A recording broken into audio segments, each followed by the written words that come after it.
Estás escuchando Laboratorio de Juegos, tu podcast sobre la creación de juegos de mesa con Pablo Garayzar y Adrián Alba.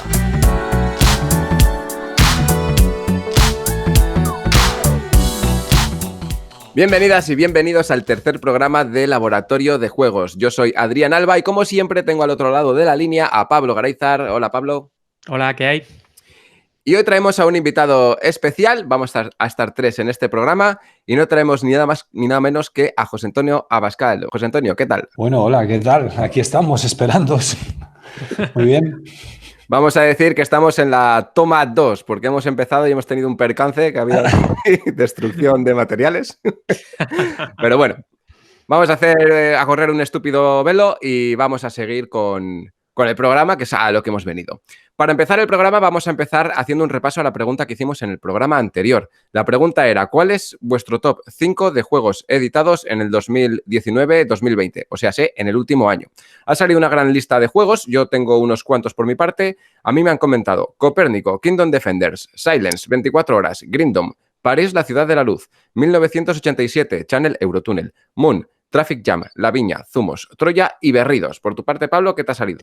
Se repiten algunos. Tengo a Traffic Jam, Zoom en Barcelona, Berridos, Zumos y Sherlock Jr., Suriguri. Así que vemos que hay unanimidad en algunos de los criterios y sobre todo lo que hay es bastante variedad, ¿no? Sí, hay un listado bastante grande de juegos. Yo pensaba que iban a salir quizás menos, pero no han salido un montón y eso me gusta bastante, que se conocen bastantes.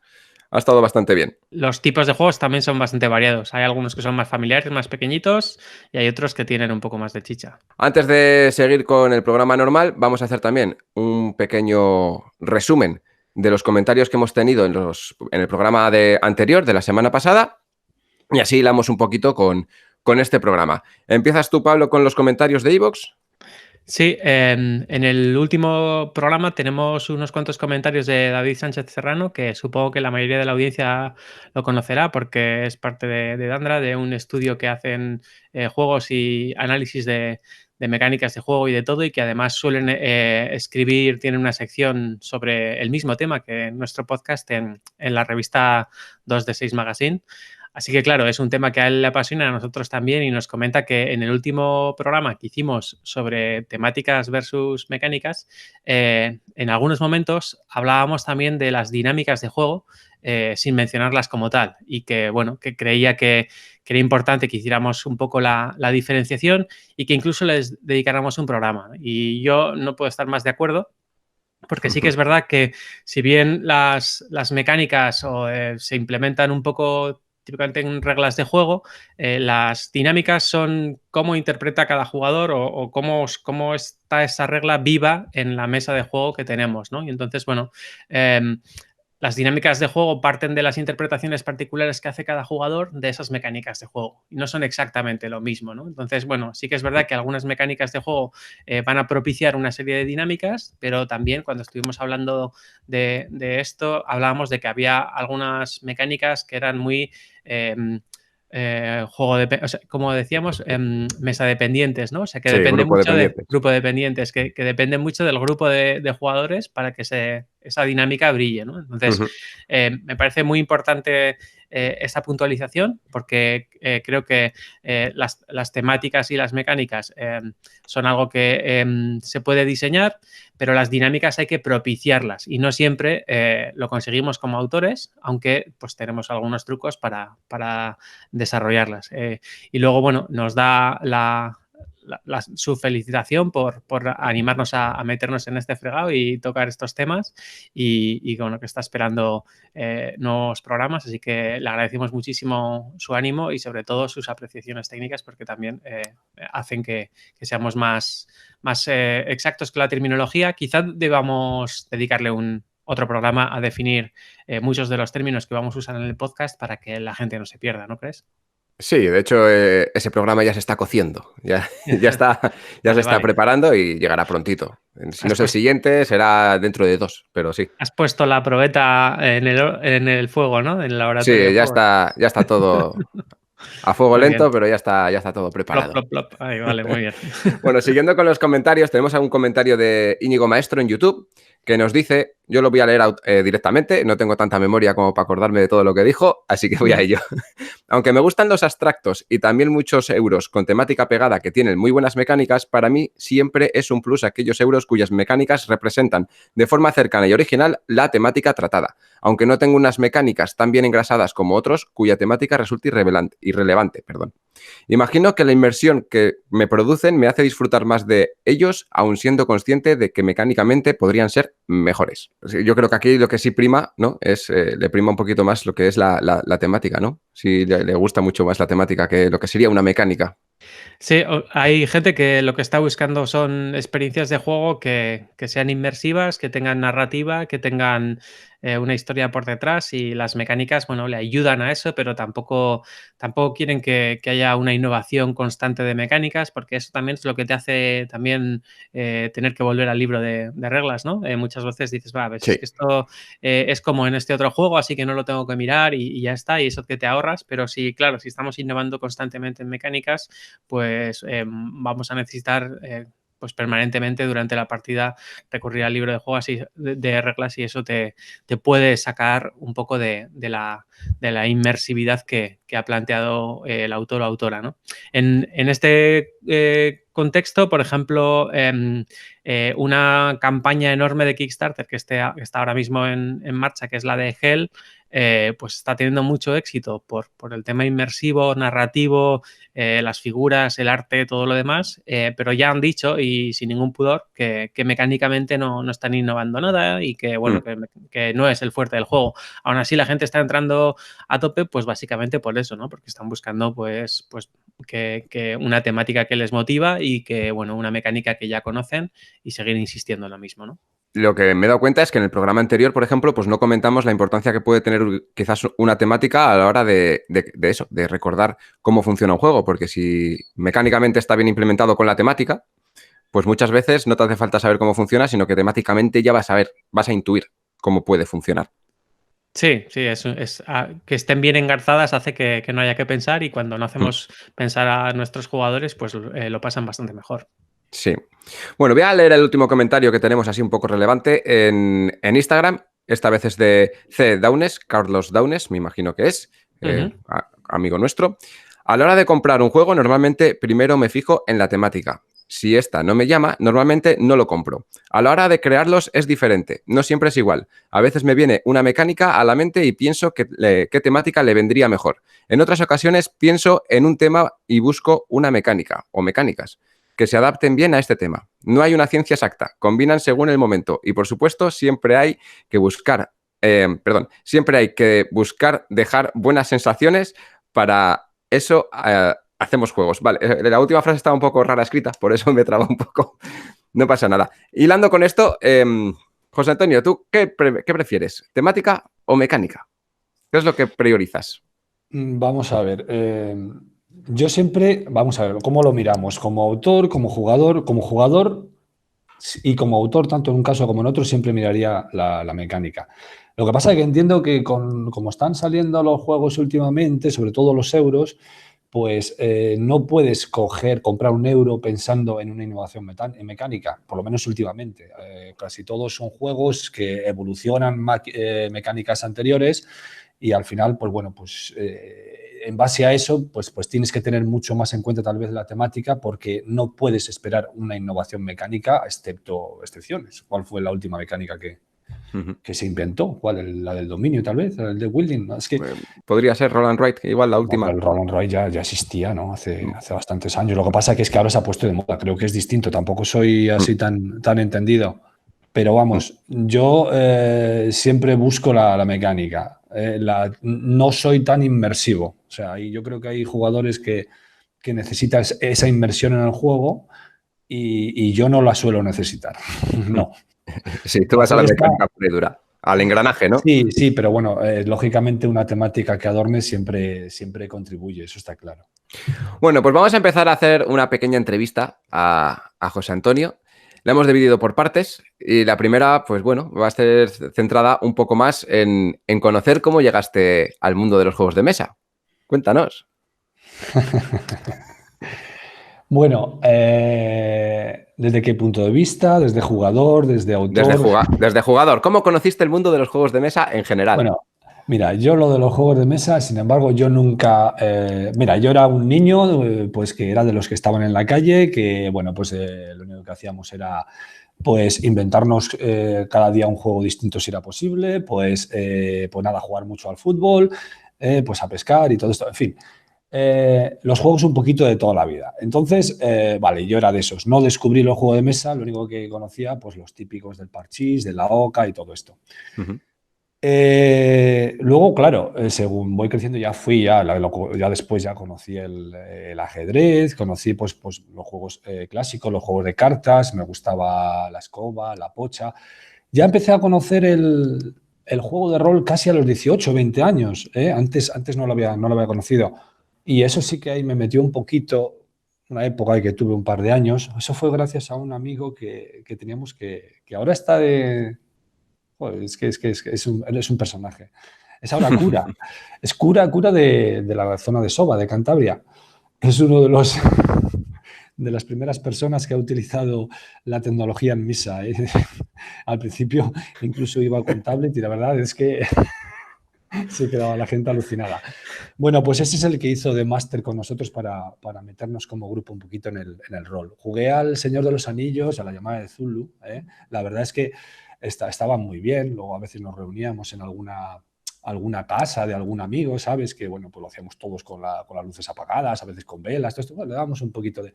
Bueno, pues sí, eso tuvo... Ahí sí que había temática, ¿eh? Ahí sí, había inmersividad. Todo temática ahí. Sí. Y bueno, luego lo de los juegos de mesa, pues realmente, pues nada, conocí después un poquito más el Trivial, el Risk y todos estos, pero no a nivel de juegos modernos. Luego las Categories, de todas formas, cada vez que jugué algún juego de esos, sí que tenía en la cabeza que tenía que...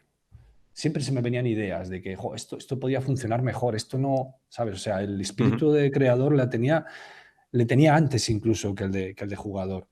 Uh-huh. Y luego... de hecho, eso yo lo comparto contigo, porque yo antes no jugaba en ningún juego y los pocos juegos que tenía los adaptaba para mí, porque no me gustaban mucho, entonces ya estábamos creando reglas caseras para esos juegos y eran juegos creados, pero yo me creaba el mío propio a través del resto. Sí.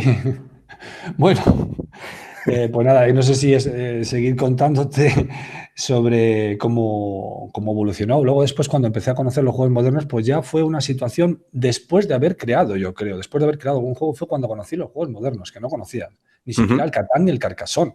O sea, es que me acuerdo que después de una partida del Categories, pues yo no me gustaba mucho aquel juego porque no me gustaba la sensación de tener, tengo que decir 50 categorías distintas que empiezan por una determinada letra. Y dices, a mí me gusta más pensar sobre una categoría, pues varias palabras y todo esto, ¿sabes? Porque había jugado de pequeño un juego que era de ese tipo, pero en vez de centrarse en letra y muchas categorías, era pues por tal categoría, tal letra, tal. Entonces, eso dio paso a que fue uno de los primeros juegos que yo creé, ¿sabes? Que realmente funcionaba. Antes ya había creado varios, desde niño incluso, pero el que realmente funcionaba, que luego además fue mi primer juego publicado, ¿no? Pues con esa idea, luego, pues luego fui creando y eso yo que después de conocer un poquito el ambiente, incluso de concurso y todo esto, fue cuando me informé de lo que eran los juegos de mesa modernos. Antes no. O sea, yo inventé sin conocer absolutamente nada. Eso es bueno. Así, mira, así no tenías malas influencias del exterior. No. Sí, yo era de los que he inventado el calentacalcetines, el calentapiés. Sí. ¿Sabes? Y resulta que ya existían los calcetines. Pues bueno, pues yo estaba así, no conocía absolutamente nada. Y una vez que lo conociste, ese mundo de los juegos de mesa modernos, ¿te cambió esas ideas iniciales que tenías sobre tu diseño original? Claro. O sea, ¿viste que mucho de lo que tenías era rescatable pero modificable o se quedó tal cual? ¿Cómo quedó la cosa? Bueno, Vamos a ver, no sé si te refieres, por ejemplo, a ese primer juego, al Blecoteco, porque el Blecoteco no le cambié, ¿sabes? Vale. No, el Blecoteco no le cambié. La verdad es que no, ahí no tuve influencias porque es que funcionaba como un tiro. Funcionaba como un tiro porque estaba precisamente enfocado a gente pues que conocía los juegos de toda la vida y que necesitaban nada más que 2 reglas y algo que les enganchara, ¿no? Ya sabes, el problema de que entre la gente en los juegos de mesa es, pues eso, el reglamento. Esa muralla, y dices, en el momento que estás más de 3 minutos explicando, pum, hay ya una cierta desconexión, ¿no? Entonces tienes que explicar algo en menos de 3 minutos y que se pongan a jugar y que les enganche. Y dices, pues encontrar eso era muy complicado. Con el Blecoteco sí que lo conseguí. Conseguí unas ciertas, yo creo que mejoras, con respecto a las influencias de los juegos modernos, hombre, claro, no conocía mecánicas. Entonces, eso sí que es cuando más realmente he disfrutado con los juegos de mesa, más que ahora, porque dices, joder, de repente, pues no sé, me encontraba con algún amigo mío, como Pedro Soto, todas esas, y me enseñaba un juego que dices, jolín, pues ¿y qué es esto? Y empezaba yo, pues esto es una mecánica que se llama mayorías, anda. Pues esto no lo conocía yo. Fíjate, es que no conocía ni eso, ¿sabes?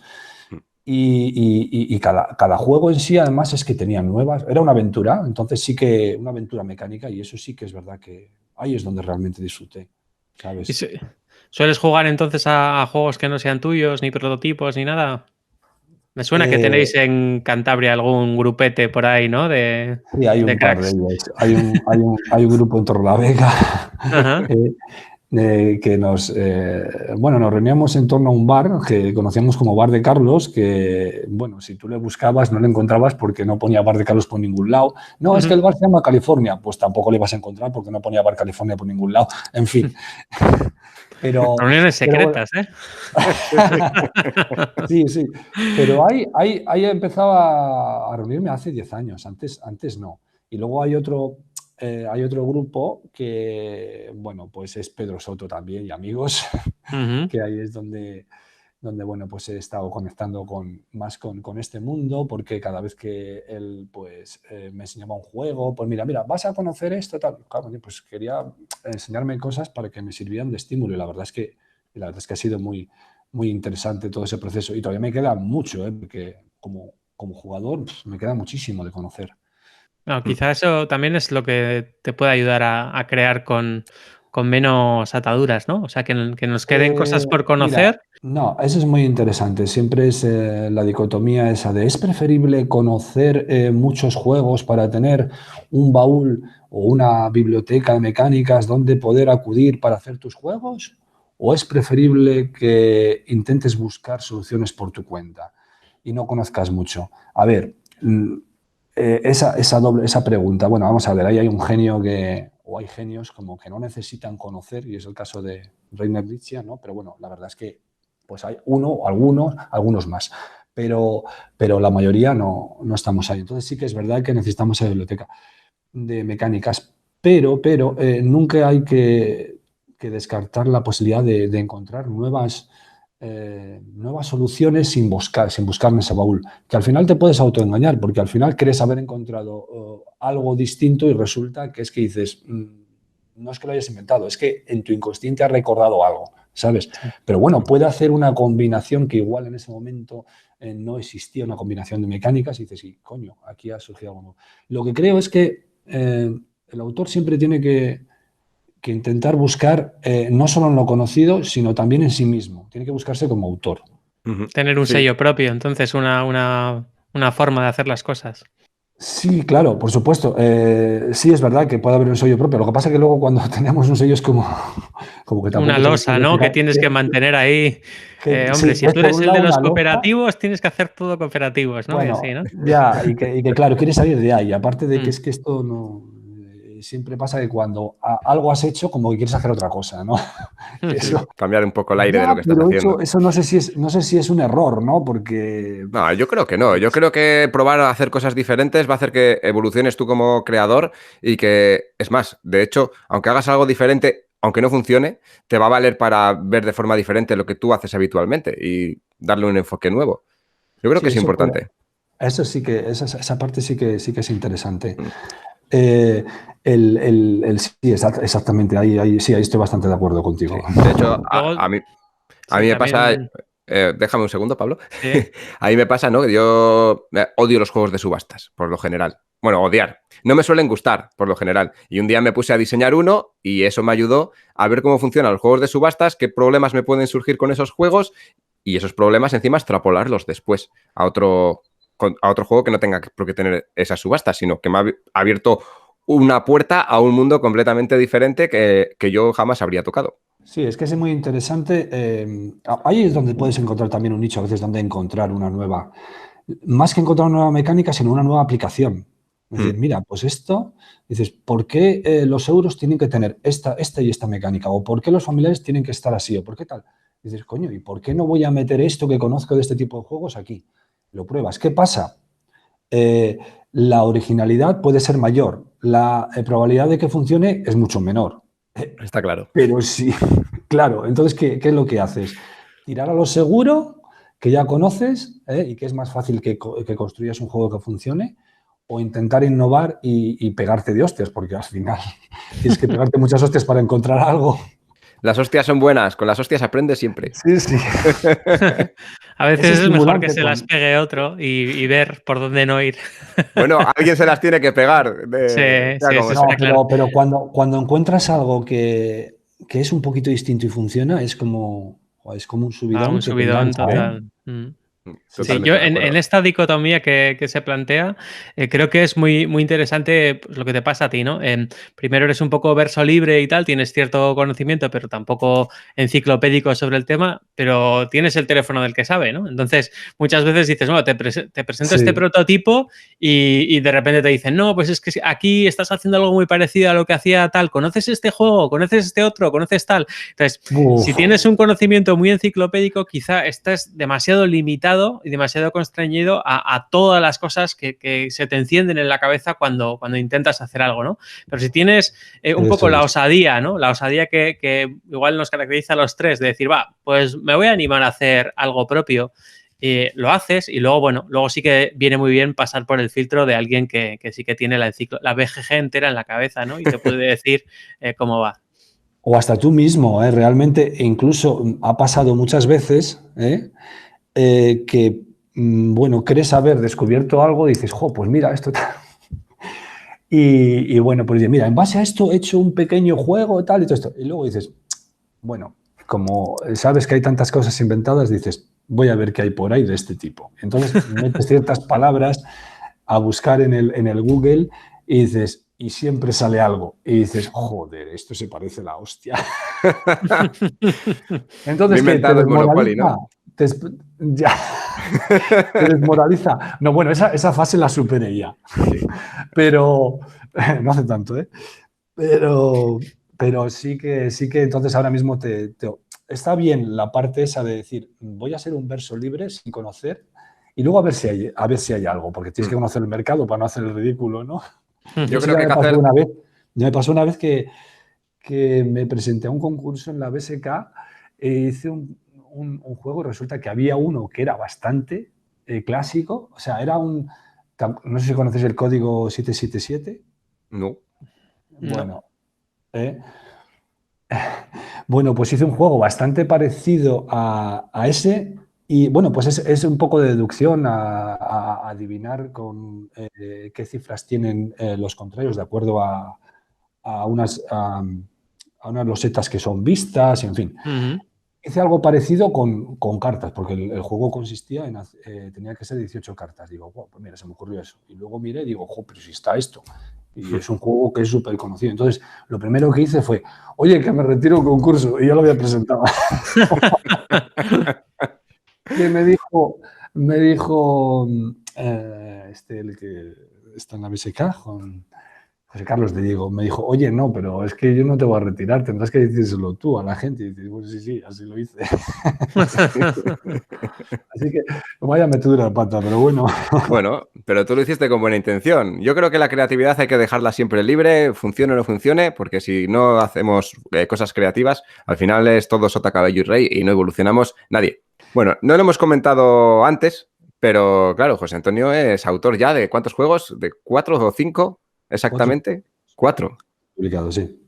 Eso es por Devir 2 y otros 2 por otras El entidades. primero fue Blecoteco con una editorial pequeñita de aquí de Santander y gráfica. Después fue The Witches of Cernébula, Las Brujas de Cernébula, con GenX Games. Y no, bueno, ese fue el tercero. El segundo fue el Checkpoint Charlie con Devir. Con Devir. El tercero fue Las Brujas de Cernébula y luego el cuarto otra vez con Devir, el París, la cita de la Lumière. Sí, de hecho yo creo que es hasta el más sonado, ¿no? Ha salido este último año, pero en mi mundo, por lo menos en mi mundo particular, el que más ha sonado y el que más ha sido hablado por la gente, creo que ha sido este París, la ciudad de la luz, que también puede ser porque ahora el mercado de los juegos de mesa es mucho más grande que quizás cuando sacaste tu primer juego. Sí, ha habido mucha evolución. El primero fue en el finales del 2012, salió, en realidad hubo problemas así de impresión hasta a mediados del 2013, salió realmente.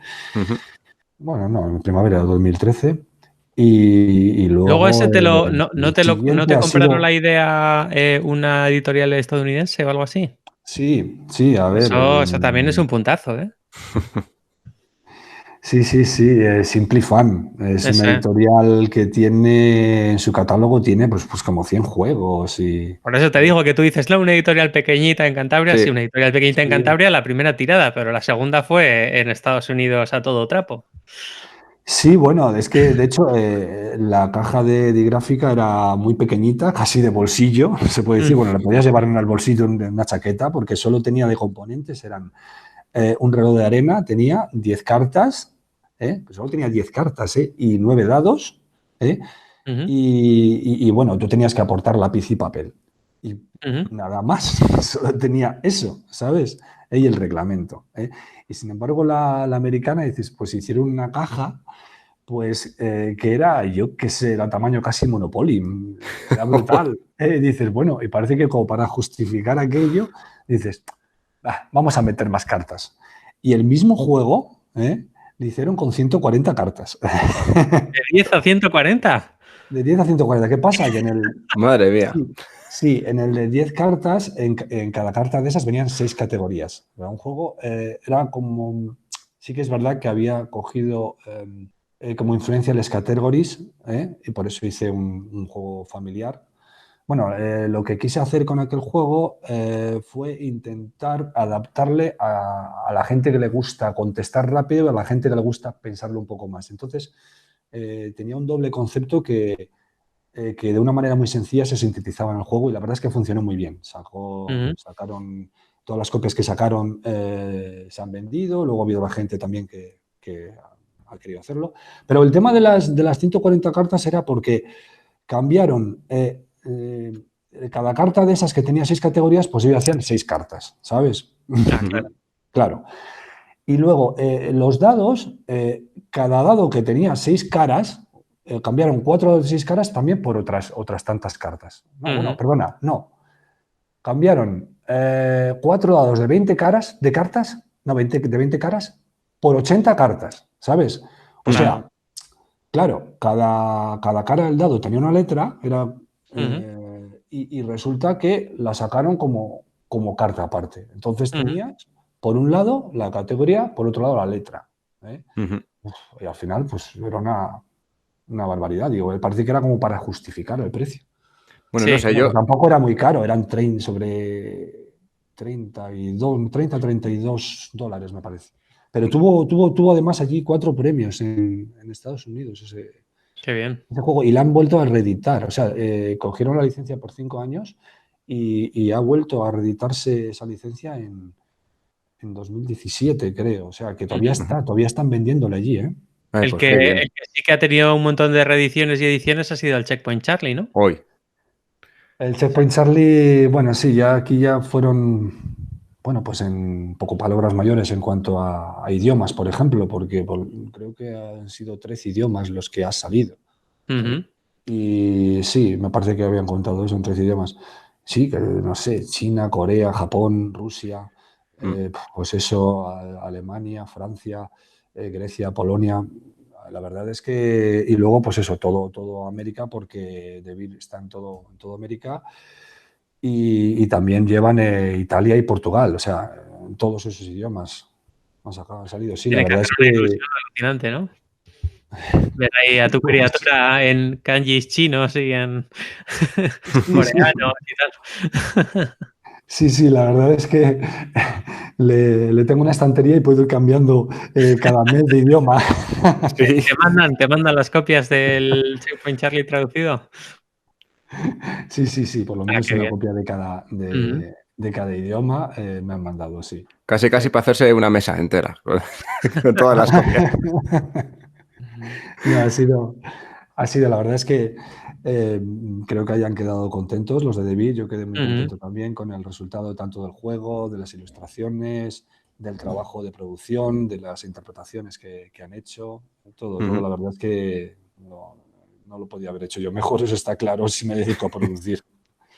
Bueno, y con permiso del DGNX, París también, bombazo, ¿no? Bueno, París yo creo es el que más éxito va a tener. Yo creo que parece que está superando incluso al Checkpoint Charlie. Bueno, entonces, ya que hablamos de París, pues bueno, pues es que sí que es verdad que me está diciendo gente que se está acabando, me está preguntando que dónde le pueden encontrar y todo esto. Así que bueno, pues vamos a decir que ya va a llegar una segunda edición que Enhorabuena. enseguida van a ser las tiendas, porque en realidad desde hace casi 2 meses o así, pues prácticamente que no existen copias. En España creo que no existen por ningún lado. No, de hecho, al de 2 meses del lanzamiento, en tiendas que yo suelo frecuentar, ya no había copias. De hecho, te pregunté, joder, qué bien está funcionando, que se está acabando en todos los sitios. Sí, pues ya, Sí, pero ya sabes qué pasa con esto de los juegos de mesa. Te funcionan unos meses, como no aproveches esos meses, dices, igual están esperando a comprarlo, pero como no salgan un poquito, como tarde mucho en salir, luego ya hay otras novedades y, oye, Sí. no hay dinero para todo. Bueno, Sí, ahora... la rueda de novedades es imparable ahora mismo, ¿eh? O sea, Sí, como no aproveches lo que tú dices, la ventana de 2 meses, hasta luego. Sí, parece que enseguida va a salir, no sé cuándo, pero ya enseguida estarán en las tiendas. Creo que ha debido influir también pues esta situación. Sí, ahora se ha retrasado absolutamente todo. Sí. Así que las novedades no van a llegar antes. Y bueno, pues también, pues hablando del de París, pues ya ahí está en varios idiomas, casi simultáneamente al mismo tiempo que salió, en español y en inglés, porque Devir lo sacan en 2 idiomas. También Devir, como tiene oficinas en Portugal y en Italia, pues también lo saca en italiano y en portugués. Y luego, pues en licencias, pues se sacaron rápidamente, prácticamente simultáneamente a que salió al mercado. Se sacaron licencias para Corea y Japón y ahora pues va a salir en Alemania, en Holanda, en Francia, en Polonia. No sé. Vamos, que sigue la tónica del Checkpoint Charlie. Hombre, puede que salen mayor número de copias, incluso. Sí, yo creo que sí. Hombre, Más copias van a salir, sí. es un juego que gusta muchísimo. O sea, Claro. tiene ahí unas mecánicas muy chulas. Luego el arte es alucinante. Teníamos ahí el reto de convertir tu prototipo, que era el prototipo, uno de los prototipos más espectaculares que he visto yo en prototipos, cómo convertirlo en un juego que sea más o menos rentable, ¿no? Porque hiciste ahí una impresión 3D de todos los edificios y todo, era espectacular. Pero claro, ahí había que hacer un esfuerzo para que eso sea rentable. Lo explico porque lo hice. Bueno, pues yo tuve la suerte en el año 2017 de ser invitado como autor en la feria de Granollers, junto con Servando Caballar. Y bueno, pues es que me parecía aquello como que, ¿qué pinto yo aquí? No sé, como es que había visto incluso fotos de gente que había estado antes, no sé, hasta el mismo Friedman Fries, José María Llué y otros autores que dices, pues bueno, ¿qué hago yo aquí? Entre estos. Entonces como que me sentía un poquito obligado a llevar algo más presentable y este juego había funcionado bastante bien, le había llevado a Protos y Tipos del año 2017 y Pepe Roma es el que me dijo, me encanta cómo funciona, Y el tema que dices, le va genial, el tema de París, la ciudad de la luz, digo, pero ¿por qué no lo haces con edificios? Digo, entonces me habló del Santorini, que yo no conocía el Santorini en ese momento.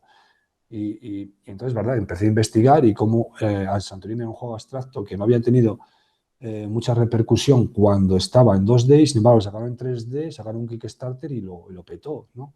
Entonces digo, wow, pues voy a hacerlo así, ¿sabes? Entonces lo hice así, la motivación me vino y dice, bueno, pues ya que voy a ir de autor invitado a Granollers, pues voy a llevar un prototipo así un poco a lo bestia, ¿sabes?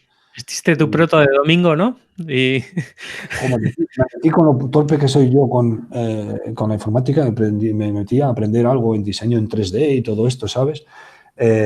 Bueno, el diseño no con la impresora. La impresora luego ya lo mandé yo a imprimir, ¿sabes? Pero por lo menos diseñarlo yo con el ordenador, ¿sabes? Y bueno, si lo hice más o menos, pues bueno, pues salió bastante bien. Había que coger las referencias de lo que eran los edificios de París y todo esto. Y luego, pues, ¿qué pasa? Que volví a llevar el juego de París ya como prototipo en 3D al año siguiente, ¿no? Esto ya sería el año 2018. Y lo cierto es que se interesaron varias editoriales. O sea, le había llevado el año anterior, es verdad que había evolucionado en cuanto a más acciones, en cuanto a alguna cosa distinta, sabes que había mejorado, pero se interesaron más editoriales por ese aspecto también que llamaba más la atención. Sí, o los sea que edificios. esa típica frase que se dice desde los autores así un poco más consagrados o que tenéis más caché de no sobreproduzcas tus protos, pues ahora mismo nos estás desmontando ese consejo. O sea, porque hasta que no lo pusiste ahí a tope de 3D, no hicieron caso, ¿no? Y luego resulta que al final no ha salido en 3D. O sea, que es un poco de risa. Volvió a la situación original. Es curioso cómo dices, lo presentas en 2D y para que luego te lo saques al mercado lo tengo que presentar de una manera espectacular para luego volver a 2D. O sea, es como que, bueno, lo bueno de esto es que esto, no sé, parece como que sí que es verdad que yo tenía dudas de si realmente podía hacerse, porque hubo editoriales como Looping Games que lo estuvo mirando, así se podía hacer en 3D, y otros también que lo querían también mirar en 3D, pero luego al final lo descartaban. El problema que tenía era, pues por ejemplo, al contrario que el Santorini tiene una producción súper espectacular, es verdad y todo esto, pero el Santorini tenía nada más que 3 piezas distintas o 4 como mucho. Entonces, pero 3, es que, creo, sí. vale, pues 3 y las tenías que repetir varias veces. Lo cual hace falta 3 moldes, ¿no? Pero es que aquí eran 14 piezas totalmente distintas, 14 moldes. También estuvieron mirando de si podían hacerse menos moldes y hacer un enganche de piezas de alguna manera, pero no acababa de convencer y salía una producción, pues eso, muy cara o sacar muchísimo, ¿no? Entonces al final el mérito que he visto que ha conseguido DeVir es: yo te presento un dinosaurio que está condenado a la extinción y tú me lo has convertido en un mamífero pequeñito adaptado al medio que oye, pues mira, ha conseguido adaptarse y ha conseguido evolucionar y al final dices, no he hecho en falta nada. Sí, Para lo tiene todo. quien echa en falta el 3D, hay gente que se lo está haciendo por su cuenta, ¿no? ¿Te ha llegado algún...? De hecho, me suena que en Bilbao, en las jornadas que montamos, te regalaron un set de edificios de París, ¿o cómo fue aquello? Sí, yo la verdad es que me quedo un poquito alucinado. Ya cuando lo vi la primera vez dices, Dios mío, ¿cómo la gente es capaz de invertir tanto tiempo? Ya, yo me quedo alucinado ya cuando tengo compañeros que se dedican a pintar figuritas y se están, yo qué sé, pues bueno, igual ahora para el confinamiento ha valido, pero igual se están pues 3 meses para pintar unas figuritas y dices, jolín, a ver, es un juego, al final, dices, te ha valido 50, 60, 80 euros, te has estado ahí, yo qué sé, 200, 300 horas, no sé, no me lo explico, cómo eres capaz de hacer eso. Y dices, bueno, es una pasión, ¿no?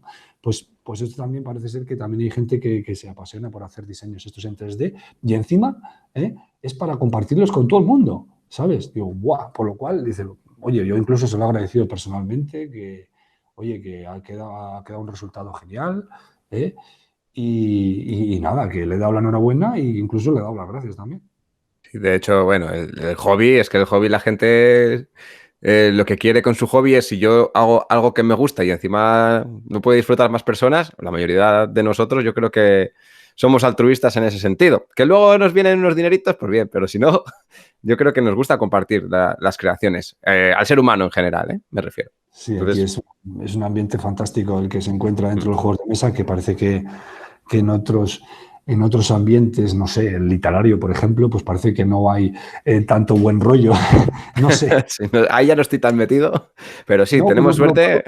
por lo que he oído No, algún los autor. plagios y todo eso hay mucha puñalada por ahí. Pero aquí nos cedemos gustosos nuestro feedback, nuestras Sí. ideas, un montón de cosas. Yo sí que comparto. Y hablando un poco de las editoriales con las que has publicado, ¿has notado cierta diferencia a publicar con Debir? Es decir, es un poco como el transatlántico de las publicaciones españolas, ¿no? De las editoriales españolas. ¿Se nota un trato diferente, un cuidado mayor en los detalles, algo diferente? Hombre, sí, hay una profesionalidad, pero es que también hay algunas editoriales pequeñas que tienen una profesionalidad tan buena como la que puede tener Debir. Lo que pasa es que luego ya es una cuestión también de recursos, más bien, ¿eh? Porque es que, a ver, Debir, por ejemplo, puede hacerte ese París, Ciudad de la Luz, porque ha podido contar igual con un ilustrador como es Oriol Hernández, que, a ver, ha hecho un trabajo espectacular. Le tenían en lista, pero es que ellos pueden elegir prácticamente cualquier ilustrador que van a poner los recursos necesarios para ello, económicos, pues hombre, tienen también más gente dedicada exclusivamente a trabajar en la producción o lo que sea, que no pueden permitirse otras editoriales. Entonces, yo creo que la diferencia muchas veces es sobre todo el tener esa capacidad en recursos, en gente solo trabajando para ello, que la mayoría de los que están trabajando como editorialistas tienen un trabajo que les mantiene realmente y eso es algo más. Y bueno, pues sí, esa entrega y el conocimiento del mercado de muchos años, pues se nota. El poder transformar un producto que tal vez no tendría ese éxito que no podría ser por un precio de 80 euros, ¿sabes? Pues el poder transformarlo en un producto de 20 euros y que aún así siga siendo bonito, llamativo y que no quede cojo, porque yo lo primero que tenía miedo era, dices, es que va a quedar es que has quitado la esencia, esa esencia de sentirte como que estás dentro de la ciudad de París con el 3D y todo esto que podías sentir, ¿no?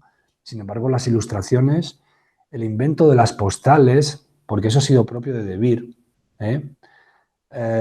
el incluir el tablero dentro de la caja, son ideas que a mí no se me hubieran ocurrido nunca. Entonces, esa visión de mercado y esa capacidad de adaptarse al mercado y de producir de acuerdo a un precio, dices, hostias, eso lo admiro. No necesitas eso, no necesitas esa ayuda.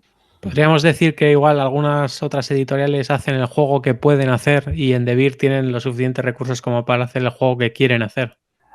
Sí, pero aún así no han hecho la versión de 3D, que igual era en ese momento la solución más fácil como juego llamativo. Uh-huh. Como juego llamativo era más fácil, sino han tenido que estrujarse para no gastar tanto. O sea, que incluso Debir también tiene que mirar por el duro como todos. Y te consta Perdón. ¿te consta que el ilustrador haya aportado también alguna de esas ideas o novedades que planteabas o ha sido todo cuestión de producción? O sea, le tienes que dar las gracias a David Esbrí, a Oriol, ¿a quién le tienes que dar las gracias? Pues mira, yo no sabría qué decirte en algunas porque el juego yo le tenía en mecánica, algunas postales ya tenían el tema, pues como, pues sí, el tema el del pintor ya estaba así, algunas ya se adaptaban, ¿no? La de la estatua, en fin, algunas, la del estanque, eso sí, pero ¿qué pasa? Bueno, pues había que buscar la estatua adecuada, que, bueno, pues pusieron la del pensador.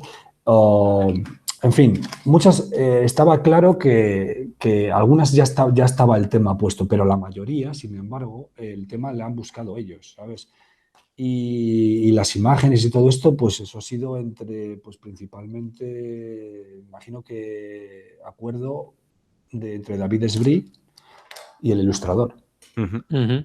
Pero no, me creo que haya sido más una cuestión de, pues mira, le han dicho lo que tenía que dibujar. Pero es que, claro, eso yo no lo sé exactamente. Puede haber habido unas propuestas también. Hay ilustradores que dices, dime lo que te dibujo y te lo dibujo. Y hay otros que aportan, sí. Aportan muchas cosas además. Sí. Bueno, ya que estamos hablando del París, y esto es un canal un podcast de la creación de los juegos de mesa, me gustaría que me contaras cómo te surgió la idea de hacer este París. Oh, madre mía, una vez expliqué cómo había surgido un poco la idea y fue cachondeo general, ¿eh? Y es que no sé, volver a repetirlo, eso ya... Bueno, como tú veas, no te vamos a obligar. La versión reducida. La versión reducida. Bueno, a ver, una idea de un juego puede surgir en cualquier momento. No es que te reúnas en ese momento con los amigos y te pones a hablar y de repente te surge la idea. La idea te puede surgir, pues yo qué sé, mientras te despiertas por la mañana o incluso hasta el mismo trabajo si estás aburrido o en cualquier sitio. Es que la primera idea fue de un juego que no tenía mucho que ver con el resultado final. Pero bueno, sí, es que estaba en el baño. Bueno, buen sitio para pensar. Sí. Bueno, de ahí salen grandes cosas, ¿eh? Claro. Estaba en el baño. Mira, estaba en el baño mirando los azulejos. ¿Y qué pasa? Pues los azulejos, pues hay unas combinaciones de unas formas, de unos colores, de otras, tal. Y ahí sí que surgió la primera idea de cómo quería yo unas losetas que tuvieran, pues, varias casillas. Y ya concreté, dices, lo mejor es que sean 4 para que sean cuadrado, le puedas dar muchas vueltas y tiene muchas más posibilidades de combinaciones. Y ahí ya pensé, en ese momento, dices que lo mejor es que, bueno, pues se puede hacer un juego en el que, pues uno va a jugar con un color, otro va a jugar con otro color. Cada loseta va a tener 4 casillas y dices, bueno, pues unas serán del color tuyo, otras del contrario. Entonces ya pensé, dices, 2 de tu color, una del contrario, otra que le puedo poner otra cosa distinta y al final dices, bueno, pues cada uno. Entonces ya desde el principio del diseño sí que surgió la idea de las losetas bastante parecida a como están, o sea, losetas de 4 casillas. Y el tablero, eso sí que no ha cambiado, el tablero sí que era una cuadrícula de 8x8, ¿eh? Y eso se ha mantenido. Pero era un juego totalmente abstracto en el cual lo único, a ver, no tenía ni siquiera en ese momento la idea de las 2 fases, sencillamente era decir, bueno, cada uno coloca una loseta, ¿eh? Es verdad que las tiene que colocar de una determinada manera para que se cumpla, que tiene que estar todo ocupado, como pasa en el juego de París ya, ¿eh? Bueno, pues cada uno, o alternativamente, coloca una loseta. Al final, el que tenga el mayor espacio más grande va a ser el que gane. Vale, pues esa fue la primera idea, ¿no?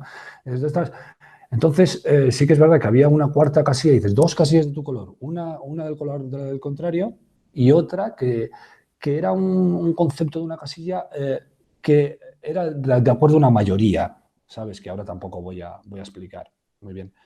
Bueno, ¿qué pasó? Que es que lo que comentábamos antes, que al final pues crees que has inventado algo y resulta, pues dices que no, que los calentapiés no es un invento, que los calcetines ya existen.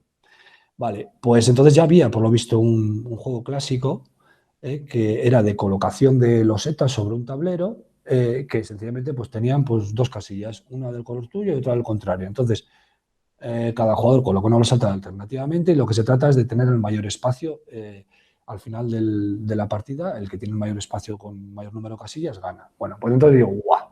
Pues es algo ya muy parecido. Bueno, entonces sí que me fastidió bastante. Pero bueno, lejos de... Bueno, pues al final dices, bueno, a ver, la cabeza sigue ahí un poquito trabajando, ¿no? Entonces digo, esto así no puede funcionar. Y aunque tú creas que dices, va, pues esto voy a dejarlo, voy a meterme otra cosa, pero había como un sentido de orgullo y dices, joder, esto lo va a dejar así, ¿no? Entonces sí que es verdad que vino a la cabeza la idea de incluir lo de las piezas tipo tipo Tetris, así de distintas formas, y lógicamente al momento dices, bueno, pues esto tiene que ser explicado como que son edificios que se colocan dentro de tu zona de tus solares, ¿no? Ujú.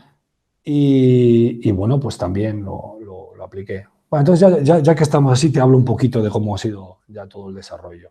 Si quieres, si Sí, sí, queréis. claro, Sí, por sí. supuesto. Aquí estamos para Eh, eso. Vale, pues, pasa eso que intentaba encajar esos edificios, esas diversas formas, dentro de zonas que tú ya habías hecho antes. Para hacer eso, ahí sí que ya me empezó a surgir la idea de las dos fases. Pero, ¿por qué? ¿Por qué dos fases en vez de una? Porque entendía que dices, bueno, pues es que me parece muy bien, me parece muy atractivo el concepto de intentar hacerte una construcción mental de varias piezas que vas a coger y que las vas a encajar dentro de unas zonas que has creado antes. ¿Eh?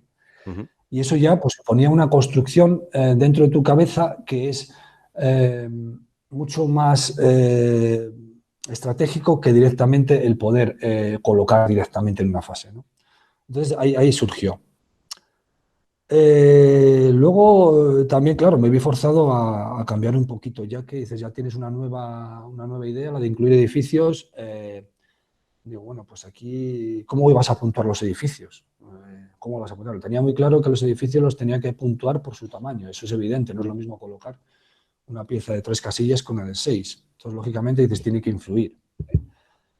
Después, entonces, a consecuencia de eso, pues ya vino y dices, un factor multiplicador con respecto a los edificios, dices, jolín, factor multiplicador es algo que tengan alrededor que se pueda repetir.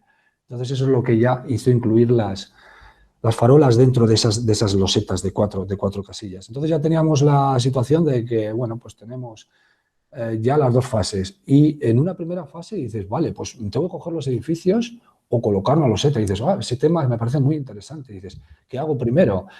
¿Hago el espacio para colocar los edificios o cojo el edificio? Pero luego el otro va a ver que estoy cogiendo este edificio y que va a crear ese espacio. Y digo, ¿qué hago primero? Ujú. Bueno, eso parecía interesante, ¿sabes? Pero claro, luego llegaba la segunda fase y dices, vale, ahora queda colocar los edificios. Bueno, ¿qué hago? Digo, pero es que el problema estaba que dices, es que la fuerza del juego está en la primera fase. Luego después está como que, bueno, la partida está echada. Y es que un juego no puede crecer. O sea, un juego no puede ser muy bueno en una primera fase y luego regular en la Y luego segunda. decaer, sí. No, Tiene que no puede. mantenerse.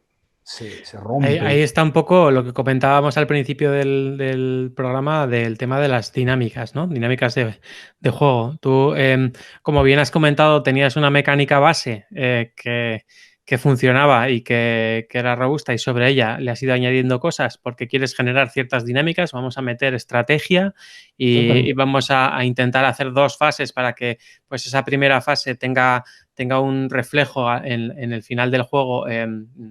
Preparando una estrategia que si los otros jugadores han estado un poco atentos, pues lo van a ver, o sea, van a ver por dónde vas y entonces igual te pueden intentar fastidiar tu estrategia. Y luego, bueno, pues como el tema de cómo has introducido las farolas también es muy interesante, ¿no? Necesitabas algo que te ayudara también a modular el valor de cada uno de los edificios y necesito algo, busco en mi caja de herramientas qué cosas puedo meter y resulta que, pues que eso puede ser una cosa que ayude, ¿no? Entonces, me parece muy interesante todo este proceso que has ido contando de cómo desde una idea muy, muy básica has ido Sí, añadiendo cosas y casi, pues como los buenos escritores, has ido descubriendo la historia según la escribías, ¿no? Sí, pero bueno, ya te digo, llegábamos ahí al punto en el que dices, vale, tenemos una primera fase que funciona bien, ¿sabes? Pero una segunda fase que decae. ¿Cómo solucionas eso? Y dices, bueno, pues tiene que haber una lucha en la segunda fase para que no esté todo hecho. Ahí entonces es cuando ya se me ocurrió, bueno, pues vamos a poner casillas que no estén totalmente definidas, o sea, que las pueden usar los dos jugadores. Y entonces empezó una serie, la de incluir las casillas mixtas o un color en el cual podrían usar los dos. Eso ya suponía un adelanto. Y dices, bueno, pues hay una lucha en la segunda fase que dices, vale, tú vas a prepararte tu zona y tus edificios donde los vas a colocar, pero no lo tienes tan seguro que los puedas colocar porque hay determinadas casillas que te las puede quitar el otro y entonces ya no entra tu edificio. Lo cual eso le daba hay un plus. Pero aún así, después de eso, dices, sí, es muy estratégico la primera fase, la segunda dices hay una lucha, pero le falta algo, no llega, tiene que haber algo que llegue a mantener el nivel de intensidad que se da en la primera fase. El problema es que, bueno, pues ser un juego estratégico hace que, bueno, sí, te plantees como una programación o un proyecto a varias, a largo plazo, ¿no? Pues a varias jugadas. Pero en este caso entendía que tiene que haber algo que lo pueda cambiar para que cuando se llegue al final pueda darse la vuelta. Porque si no se puede dar la vuelta, el juego al final no acaba de salir como yo quiero. Y entonces dices... El temido efecto bola de nieve, ¿no? Que alguien va ganando y cada vez va ganando más. Bueno, en este caso no era tampoco exactamente el efecto bola de nieve, que al final tú lo que vas haciendo es creando un motor y en el momento que consigues un motor que funciona, pues el otro no tiene ya manera de... Sino que no era exactamente eso, sino que como que ya estaba realmente jugado o sea, es como que en la primera fase tú jugabas el 80% del juego y en la segunda era el 20%, ¿sabes? Entonces... Lo que hicieras en la primera era lo que pasaba en la partida. Definitivo. A no ser que fuera bastante igual a la partida, entonces sí que podía haber una emoción, pues había que buscar algo para que incluso se podría dar vuelta hasta con un mayor margen. Vale, y entonces ahí es donde veía yo que no encontraba siendo un juego con un corte bastante clásico, no encontraba dentro de ese tipo de juego pues lo que podía funcionar. Entonces vamos un poquito a lo que íbamos antes. Es bueno a veces intentar aplicar en determinados conceptos o determinadas mecánicas, aunque no sean nuevas, a juegos distintos. Y me lo planteé y dices, voy a buscar por otro lado, a ver si encuentro algo más. No vale solo con las casillas mixtas, sino hace falta algo más. Y entonces pensé mecánicas tipo euro, a ver cómo se puede adaptar. Entonces, claro, ahí surgió la idea de las acciones. Y lo de bueno, pues decidir entre ahora mismo coloco edificio o hago una acción, porque casi que te lleva a ello, ¿no? En la primera fase tenías dos decisiones, en la segunda fase dices, joder, si consigo que en la segunda fase también sea entre dos decisiones, mantiene una coherencia a lo largo de toda la partida, una distinción, pero hace falta que comulguen bien. Y la verdad es que me sorprendí a mí mismo de cómo funcionaba. Digamos que encontraste fuera de tu ámbito, ¿no? Una pequeña perla que te sirvió para que todo... Fuera de... ¿Saliste de la bañera gritando Eureka o no? Bueno, eso ya no lo hago. Yo creo que la primera vez que grité Eureka fue precisamente de pequeño cuando inventé el primer juego, que es cuando creías que te ibas a hacer rico, yo qué sé. Sí, porque ahora mismo tú no te dedicas exclusivamente a diseñar juegos, sino que tú tienes tu trabajo y el diseñar juegos casi que es más como un hobby. Sí, hombre, así lo tiene que tomar todo el mundo, ¿no? Sí, pero bueno. Todo el mundo. Lo que pasa es que, bueno, pero vamos, que no se piense nadie que vaya a vivir de esto, ¿eh? Pero lo tiene que tomar como un hobby. Si luego encima, con el hobby, en lugar de pagar dinero, como haces con cualquier hobby, pues encima te sale rentable y ganas algo, o aunque solo sea para recuperar lo que gastas, ya te sale rentable. Sí, y encima la ilusión de tener el juego publicado también. Eso es una parte de tu vida, el tener, yo creo que según vamos haciéndonos más mayores, yo creo que también tienes necesidades que cubrir. Y una necesidad creo que es la creativa, ¿no? Por eso mucha gente pues necesita pues eso, escribir un libro o inventar algo o hacer algo que diga, esto lo he hecho yo. Entonces dices, bueno, pues al final tienes que buscar que de esa parte cómo te puedes también tú desarrollar personalmente, claro. O sea, que actualizamos, ¿no? Y plantar un libro, tener un hijo, escribir un libro, publicar un juego, elige 3 o 4 de estas y haz lo que puedas, ¿no? Haz algo tuyo, déjalo. Sí, haz algo tuyo. Sí, eso es importante. Bueno, ya nos has contado antes qué tal es trabajar con Devir, qué cambios te propusieron.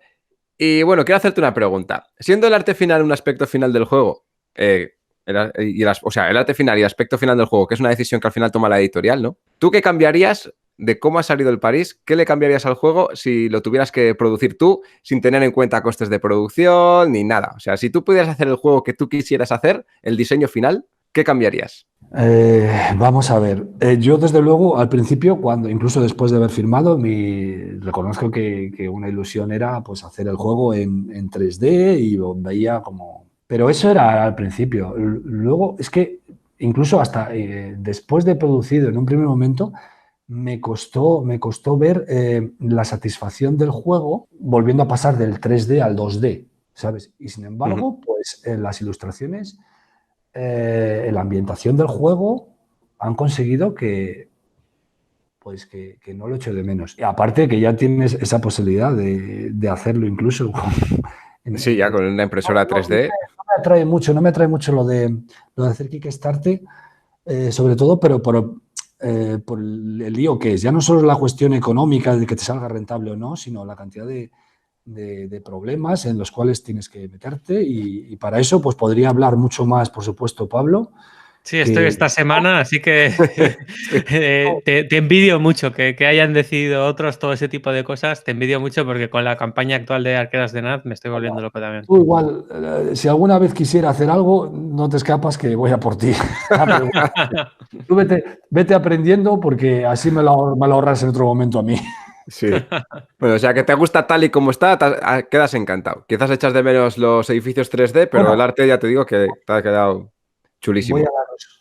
Voy a daros otra primicia. Cuéntame. París. Pues una cosa que sí que echaba en falta era, dices, si hay alguna crítica que se haya hecho al juego, que no ha sido tampoco que abunde mucho, es como que, es que como que no tiene, tendría que tener más variabilidad. Bueno, variabilidad tiene, porque aunque juegues con las mismas acciones, cada partida, como evoluciona de forma distinta, no tiene nada que ver el uso de una acción en una partida que en otra, ¿sabes? Eso está claro. No es que digas, es que hay una acción mucho más fuerte que la otra, no. Es que depende cómo evolucione la partida y cómo la hagas tú evolucionar incluso después de colocar la acción. Lo que quería yo con las acciones era que no fueran colocas tanto y esto te va a suponer tanto, sino no solo en el momento que lo colocas, sino después, cómo sigues jugando después, esa acción puede potenciarse o puede inhibirse, ¿sabes? Tienen que ser acciones vivas, ¿no? Pero claro, era difícil encontrar pues muchas acciones para ello. La verdad es que al principio el prototipo solo tenía 6, luego ya metí 8 y estuve así con 8 tal, y digo, hay que mantener variabilidad y dejo en 12. Pero entre que el juego estaba muy tematizado con París, que creo que encima el tema le sienta muy bien. Le sienta muy bien. No queda pegado, ¿no? No, para nada. Pues hombre, me ha llamado la atención para intentar ahondar más en ello y he propuesto a Devir pues una expansión con nuevas acciones y parece que estamos empezando a trabajar en ello. Lo que pasa es que ahora con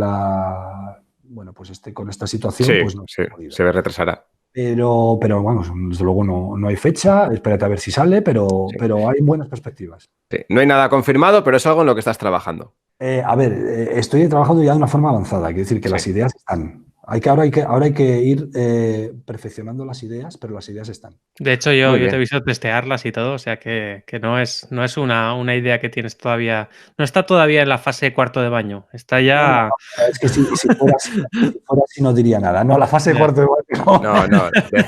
De hecho, ya me lo mostraste también cuando estuvimos la quedada en Bilbao, en el FNAC de Bilbao en febrero, y sí, ya estaban al nivel de las otras prácticamente. Quizás alguna cosa que tuvieras que compensar, pero yo lo vi al nivel del resto. Sí. Además es que, hombre, sería muy interesante, pues que dicen, no es lo mismo. A ver, el juego funciona con 12, sí, pero si presentas 20, por ejemplo, dices, guau, si alguien que lo compre dentro de un año, lo que sea, pues ya lo compra cuando dices, pues ya lo cojo con la expansión, y dices, me cuesta un poquito más, y dices, pero hostias, es que te da la sensación de ser algo ya mucho más lucido, pues, ¿no? Mucho más acabado ya, sí. Bueno, acabado está, pero con una mucha mayor potencialidad, vamos. Bueno, no sé si queréis aportar alguna cosa más, si tienes tú alguna pregunta extra, Pablo. No, lo único es saber un poco si estás solamente trabajando en expansiones de París o estás trabajando también en alguna otra cosa. Pues sí, hombre, siempre trabajamos algún prototipo, eso lo sabéis. Vosotros sois también autores, Sí. entonces siempre hay algo. Sí que estuve... Bueno, tú ya conociste una vez como habíamos jugado al Lexion. Sí. Sí. Ese tampoco está en el cuarto de baño, ¿eh? Ese Pero está, ese está está ya. casi ya para salir. Sí. Sí. Vale. Pues bueno, ese incluso he tenido alguna evolución más y todo esto, ¿sabes? Sigo trabajando con él, he estado incluso pues eso, autotesteando y ahora quiero testearle en Tabletop Simulator, ¿sabes? Así que bueno, pues os presto a que colaboréis. Y bueno, pues mira, también este año, bueno, he firmado un contrato con una agencia de autores internacional. ¿Sabes? Que eso, pues no sé si... Se llama White Castle, esta agencia.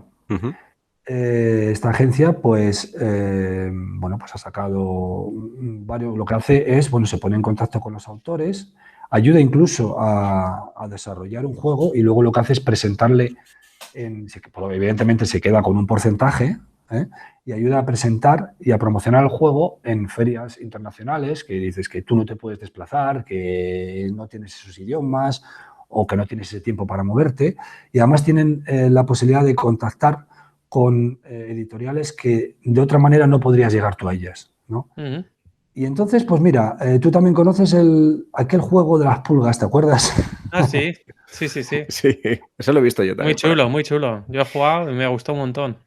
Sí, pues ese le tengo firmado con ellos. Así que puede haber alguna editorial interesada. Sí, hay alguna editorial interesada y potente, ¿sabes? Así que bueno, eso de momento no te voy a comentarte más. Bueno, no, pero que está ahí en el tintero.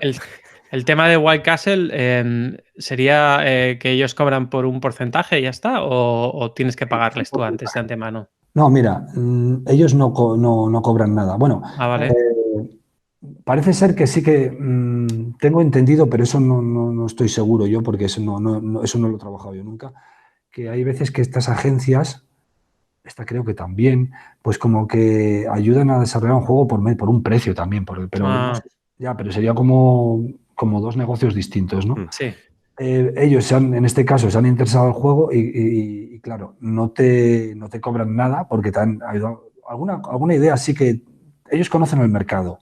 Entonces, y aparte de conocer el mercado, conocen las principales editoriales con quién se desarrollan y a quién se lo pueden vender. Entonces tienen que mirar no solo que el juego sea bueno, sino dices, ¿qué posibilidades hay de que este juego salga a la luz?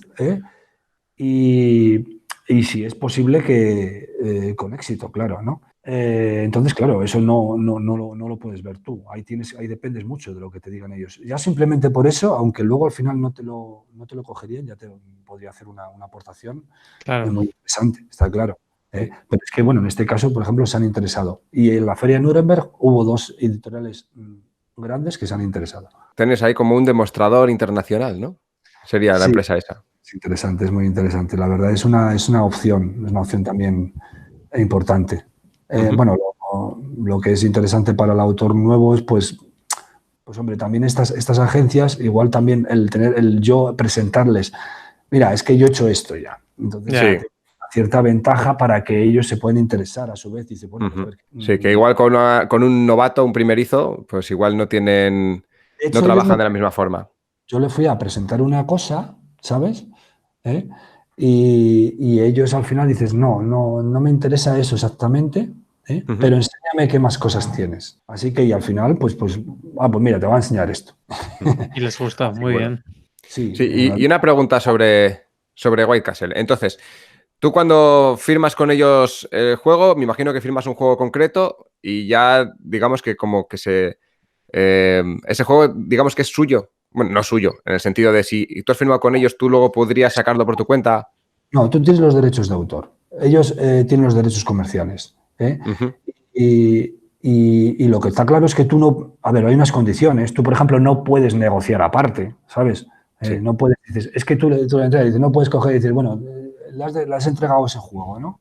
Pues ellos se comprometen a promocionar tu juego. Pero si tú, por ejemplo, bueno, a ver, yo te hablo si quieres de los porcentajes, porque no ellos se van a quedar con el 40% y y el autor se queda con el 60%. No está mal.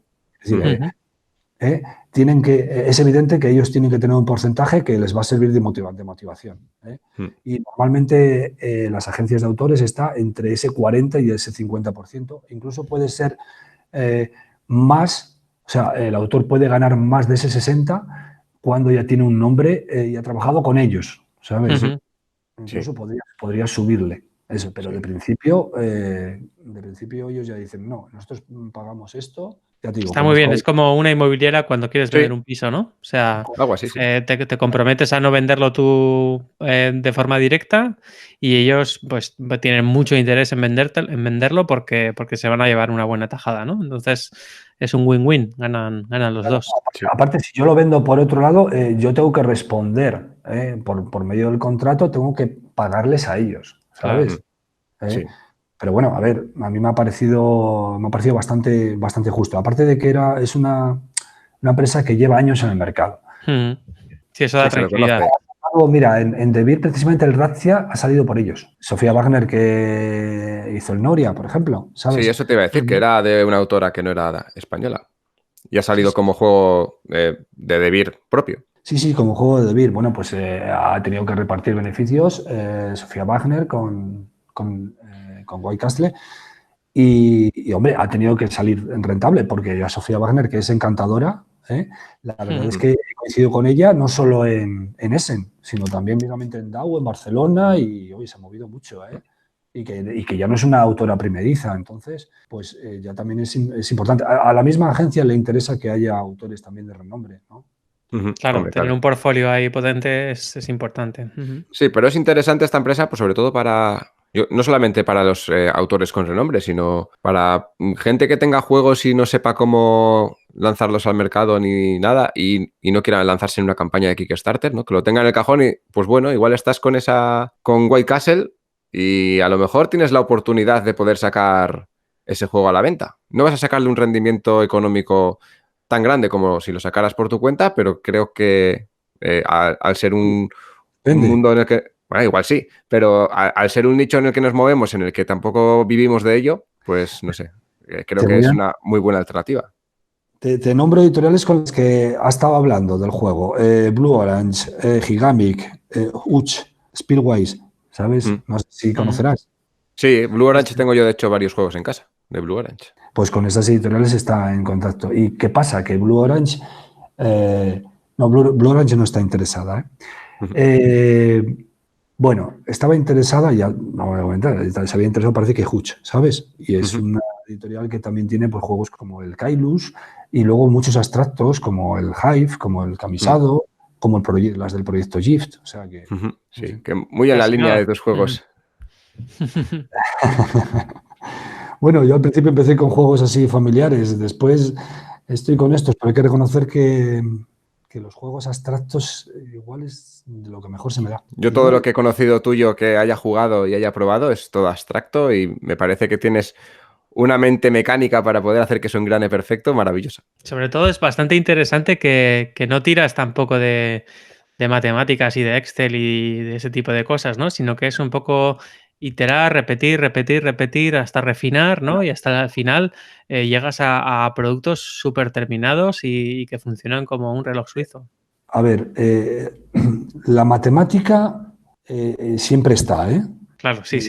Siempre está, siempre tiene que pero haber... así como, yo qué sé, Paco Gómez es como la matemática está con un protagonismo en todos sus pasos de diseño, yo creo que tú haces tus cuentas para que las cosas salgan bien y tal, pero luego también te dejas fluir, ¿no? Sí, como de la matemática como herramienta, no como fin. El Paco Gómez parece que la matemática le apasiona y utiliza juegos para precisamente, pues en base a esa matemática, ¿no? Yo utilizo la matemática porque es necesaria, porque, se requieren unas probabilidades de éxito adecuadas, pues yo qué sé, por ejemplo, para las distintas acciones. O O bueno, hay determinados momentos en los cuales puedes aplicar una matemática lógica y otras veces al final no queda otra que probar y hacer estadística de acuerdo a las pruebas. Sí, pero sobre A mí todo me para las gusta. primeras fases, sobre todo para las primeras pruebas de prototipo, no puedes ir a lo loco. Tienes que llevar una estructura un poco Por supuesto. coherente y esto te la da No la aguanta una matemática. ronda. No Claro. aguanta una ronda. Totalmente de acuerdo. Ahí es donde más influye la matemática, la matemática que tú aplicas en casa y entonces ahí sí que es verdad que hay que tener, creo, una cierta intuición matemática, ¿no? ¿Sabes? Sí. Y luego, pues, sí, manejar conceptos de probabilidad, eso siempre. No hace falta, creo, ser súper experto, ¿sabes? No creo que haya que... Pero sí, la matemática siempre está presente. Sí, es algo yo creo que es muy, muy, muy importante en todos los juegos, da igual el ámbito en el que estemos jugando, pero creo que por lo menos sobre todo para los primeros pasos de un prototipo, creo que marca el que funcione o que no funcione, aunque luego tengas que cambiar cosas. Pero creo que marca un inicio bueno o un inicio farragoso. Hablando de inicios, ¿qué consejos le darías a un autor novel que venga por aquí a escuchar este podcast? Y bueno, a Adrián y a mí ya nos ha oído un poco, pero ¿tú qué consejos así sencillos le podrías dar a un autor que está pensando en crear su prototipo, que tiene un prototipo todavía que no funciona del todo? Bueno, lo primero que se lo tome como afición, que disfrute. Eso lo primero, ¿sabes? Que además es que está claro que si te lo tomas como afición y disfrutas, es más fácil que consigas hacer un mejor trabajo. Uh-huh. Que no te preocupas por vender, que preocúpate porque tu juego funcione. Para que tu juego funcione, le tienes que testear. Y para eso tienes que, pues ir a ferias, tienes que ir a encuentros con otros autores, tienes que tener las orejas abiertas para poder mejorar y que si llega el momento en el cual tiene posibilidad de publicación, no te preocupes, que ya surgirá. Que no tengas miedo porque te vayan a copiar la idea, que al final es más importante que conozcan tu juego y que sepan que tu juego es así. Y bueno, esas son un poquito las básicas, ¿no? Las básicas. Y yo creo también que tienes que buscarte a ti mismo, también como autor. No solo tirar de academicismo, porque al final dices, bueno, pues hay como unas pautas para hacer un buen diseño, ¿no? Que más o menos todo el mundo conoce, ¿eh? Pero tú tienes que buscarte qué es lo que puedes aportar distinto, porque siempre se trata de intentar que hagas algo nuevo. Y ese algo nuevo no es fácil que lo consigas si vas a hacer lo que hace todo el mundo. Sí, buscarte un poco a ti mismo para poder innovar, porque si no, vas a seguir el ABC de los juegos de mesa. No sé si me he explicado adecuadamente. Sí, hay una tensión ahí entre la pura creatividad y la ingeniería, podríamos decir, ¿no? O sea, el problema a la hora de ser muy creativo cuando estás haciendo un puente es que el puente se te caiga. Y el problema de ser muy ingenieril a la hora de hacer un cuadro o un libro es que es muy predecible o que es demasiado parecido a lo que ya hay, ¿no? Entonces, en los juegos de mesa muchas veces tenemos que quedarnos en medio, porque como vayamos a un sitio o a otro, pues nos puede pasar lo mismo, que hacemos un juego que funciona como un reloj pero que no tiene alma, o que hacemos un juego tan novedoso y tan loco que no funciona, o sea, que funciona solo a veces, ¿no? Entonces, cómo encontrar ese punto medio y sobre todo teniendo un acento propio es quizá algo bastante difícil y en tu caso lo has conseguido, ¿no? Ya, es que lo más fácil es, ya te digo, tirar de recursos y aplicar un tema con recursos ya conocidos. Eso en realidad es más fácil, puede ser tanto trabajo o más, pero no es igual de placentero, ¿eh? Cuando encuentras algo que es un poquito distinto, dices, aunque sea un poquito nada más, ¿sabes? Sí que es verdad que, engancha. Sí, este pequeño empujón a todo a toda la escena de juegos que he pegado es mío, ¿no? Decir eso. Pero bueno, pero tienes que estar dispuesto a tener muchas frustraciones para hacer eso, ¿eh? Sí, más frustraciones que aciertos, por supuesto. ¡Guau! Eso está claro. O sea, que otro de los consejos es perseverar, ¿no? Acertar a la primera es imposible. Sí, como lo estás diciendo, sí, perseverar. Pero bueno, eso es lo de perseverar también un poquito, sea, a ver cómo eres tú, porque yo, por ejemplo, puedo decidir, no sé, como igual me pasó con este de París, digo, guau, esto ya te he explicado un poquito cómo ha sido el desarrollo, la evolución, un poco, ¿no? Como en un primer momento habías creído hacer un juego abstracto que luego veías que tenía algo muy parecido, ¿sabes? Y entonces eso a mí me desmotivaba, ¿eh? Sin embargo, aunque yo decida, va, esto lo dejo, la cabeza va a su rollo y cuando tiene su propio orgullo y de repente dices, pues no, es que no se ha rendido. Es que tú has dicho que voy a dejar esto, pero esta es mucho más orgullosa. Como que no la dominas y ha sacado ideas por otro lado, se ha buscado la vida por otro lado. Cuando menos te lo esperas, ¿verdad? Lo has dejado guardado en un cajón y de repente, ahí va, he encontrado la solución a mis problemas de hace un año. Y aparece ahí otra vez el cajón. Pero que a veces no es cuando quieres tú pensar en ello, sino cuando hay algo que despierta esa idea que la tienes como adormilada, sí. pero no está olvidada. De hecho, mis primeras ideas como prototipos han surgido de la nada. Han venido... A mí también. Sin pensar en ningún momento, voy a hacer un juego, no. Ha venido la idea y he dicho, uy, pues hay que hacerlo. Luego, ¿qué pasa? Que luego empiezas a aprender un poquito todas las mecánicas y todas las mecánicas y todo lo que hay por ahí, y al final empiezas otra vez a entrar en la dinámica de que empiezas según eso. Yo creo que lo ideal es que esa aportación de... Claro, es una sensación difícil también de encontrar, llegar al punto en el cual tú quieres tener algo propio, algo distinto, pero claro, no surge cuando tú quieres, sino cuando... Y eso es ideal para el inicio del juego, ¿sabes? Que surja esa idea pues que no ha surgido de nada, o de casi nada, porque siempre hay algo. Pero claro, luego según vas avanzando en el desarrollo es cuando más tienes que tirar de recursos. Primero para conocer al mercado lo que hay y luego incluso para decir, bueno, pues para redondear esto, dices, la idea esta puede ser buena, digo, pero no puedes inventarlo todo. Lo primero porque si quieres inventarlo todo no va a funcionar. Entonces digo, coño, utiliza recursos que ya existen, que ya es bastante original, ¿sabes? No hace falta que sea completamente original, sino con que tenga una pequeña parte ya es suficiente. Luego el tema de que la innovación tiene que ser, es innovación en la medida en la que mejoras, ¿no? Lo que ya hay. Si lo empeoras, si es en plan es muy nuevo, pero es para peor, pues estamos apañados, ¿no? Bueno, no sé, yo es que particularmente si soy que si voy a hacer algo que ya es muy parecido a algo que existe, directamente pues lo descarto. Soy muy...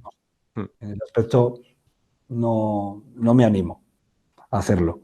Pero bueno, cada uno decide, eso está claro. Sí, no, cada uno es cada uno y luego además es lo que tú decías, ¿no? Que cada uno se tiene que buscar como autor a la hora de crear juegos de mesa. Si quieres hacer un poco reinventar la rueda porque te sientes cómodo y está bien, pues adelante. Si quieres hacer locuras, pues también. Y si quieres buscar cosas que sean más fáciles de que lleguen a mesa y que lleguen a editoriales y tal, pues yo creo que hay que buscar un poco el equilibrio también entre esos dos extremos, ¿no? Sí, claro, es el equilibrio, ya te digo. La idea origen, por eso digo, en resumen diría que al principio con las primeras ideas tienes que tirar de cosas nuevas y cuando estás desarrollando hacia el final lo que es el perfeccionamiento, pues dices, oye, ya tira de recursos, tira de recursos que el juego tiene que quedar, tienes que tirar de lo que ya conoces, de lo que ya sabes que funciona, de lo que ha hecho ya mucha gente, y que, mira, no puedes inventarlo todo, eso está claro. Bueno, pues yo creo que ha quedado un programa bastante curiosete. Muchas gracias por venir, José Antonio. Nos has contado un montón de cosas, yo creo que muy interesantes, de gran valor, sobre todo para gente que está empezando y para todos los que quieran saber los entresijos del París, sobre todo. Bueno, pues gracias a vosotros, pero es que ha sido muy fácil. Como ha sido muy fácil hablar, pues es cuando encuentras, bueno, con mis limitaciones a la hora de poder explicarme, como hay otros que tienen mucha capacidad de poder explicarse, mismamente Pablo. No, te has explicado perfectamente. Sí. Yo creo que ha sido una gozada ver la evolución, todos los entresijos, cómo tu cabeza iba resolviendo problemas. Ha sido una gozada escucharte. De hecho, yo he estado todo el rato ahí pendiente de todo lo que decías. Digo, pues, menos mal que se iba a cortar, me decías antes, ¿no? Que igual me corto un poco, no puedo, no sé qué voy a decir y mira. Pero luego si sabes darme coba, al final... y eso veo se nos da perfecto. veo que se os da bien, ¿sabes? Así que es más mérito vuestro que mío, porque podría haberme quedado... Recuerdo alguna entrevista en la cual dices, joder, es que no había manera de... Me acuerdo de una entrevista, sí, que era de un diario, que era precisamente mi pueblo, y claro, como no sabía igual el exactamente. que vino no sabía del tema, ¿no? Entonces, claro, es Claro, ¿no? como... Entonces fue muy cortante porque dices, claro, al final siempre te iba a sacar el tema y dices, bueno, pues esto que, ¿y qué tipo de juegos haces al final? ¿Qué son? ¿Como el Trivial? Como el Monopoly, como el Parchís. No, pero es que, vale, hay gente que sabe salir muy bien con ello, hay gente que sabe transmitir muy bien, por ejemplo, y es lo que nos hace falta igual, ¿eh? Hace falta gente que sepa transmitir a gente que no conoce absolutamente nada. Eso es lo que creo que es como una cuenta pendiente que queda dentro de la Bueno, difusión. poco a poco yo creo que vamos llegando a más gente y se van viendo artículos más o menos bien Por ejemplo, redactados en medios generalistas. y, por ejemplo, Oriol Comas es una persona que sabe precisamente transmitir a gente que no conoce de juegos de mesa, ¿eh? Si yo la primera vez que tuve contacto con los juegos de mesa ya modernos, es verdad, que fue a través de Oriol Comas, ¿eh? Fue una vez escuchando un programa de radio en el cual empezó a hablar. Yo ya tenía cosas así diseñadas y pensaba que igual, jo, con esto si tengo manera de hacerlo igual me hago rico y todo esto. Entonces, pues escuché una vez un tío por ahí hablando de juegos en la radio, de un tío que va a sacar un libro de juegos. ¡Buah! Digo, ¡buah! Anda, ¿y esto? Y dices, y yo, pues mira, me informé de ese libro, me informé del título, del autor, que era Oriol Comas, del editorial y todo esto, y le fui a comprar. Y luego dentro del libro, pues había una dirección, un correo electrónico, porque del mismo Oriol Comas, y dice, ¡joder! Me dirigía a él, ¿sabes? Y yo incluso dice, ¡buah! Pues bueno, le voy a poner aquí el teléfono, a ver si por lo que sea tengo la suerte de hablar con él. Digo, ¿qué me va a llamar? Y resulta que me llamó. Y le dije incluso, dice, bueno, es que a ver si tiene si quieres podríamos hablar, que voy a estar en la zona de Cataluña de vacaciones. Digo, joder, me llamó. Y estaba yo en un hotel de salud. ¡Buah! Era brutal. Y fui escapado allí. Y estuve en su casa, estuve viendo su colección enorme de 2000 y pico juegos. No había visto Madre nada. mía. Digo, pero te hablo del año 2005 o así, ¿eh? Y ya tenía 2000 juegos en casa. Madre de Dios. Los que tendrá ahora. Y los que tendrá ahora. Tenía un piso, sí, claro, tenía un piso allí al lado de la Estatua Colón. Y bueno, la verdad es que majísimo, no pensé que podía haber una persona así tan accesible y tal. Entonces me dio unos consejos, y dentro de esos consejos fue el presentarme a algún concurso, a Villario Lancourt, ¿sabes? Mismamente después a Granollers. Y y le enseñé un par de, bueno, digo, no le quiero enseñar cualquier cosa, y le enseñé un par de juegos. Le enseñé el que sería después el futuro Blecoteco, el primer juego publicado, ¿sabes? Y otro más que le gustó más, que fue El Encerrado, se llamaba, que tenía piezas así tipo Tetris y todo esto. Tal. Bueno, la cosa es que ese juego al final que llegó a la final de Granollers y a otro concurso y todo esto. Bueno, pero nada, que nos estábamos despidiendo. Al final no hay manera de... Al final ya nos vamos. Te tiramos de la lengua, te tiramos de la lengua. Tendremos que hacer otro programa hablando de otras cosas, pero nos da para otra hora y media de programa. Pues sí, nos vamos a ir despidiendo. Pablo, tú estás en campaña de Kickstarter. Si quieres decir algo breve sobre la campaña para la gente que nos está escuchando ahora. Animaos a visitar la campaña que está en Kickstarter, se llama Archers of Nantes, Arqueras de Nantes. Es un juego bastante rapidito, de 20 minutos, solitario, también con la opción para 2 jugadores y que sale a un precio de 15 euros y más barato si se compran más copias, porque hay packs de 5 y packs de 10 que sale el juego a 10 euros cada uno.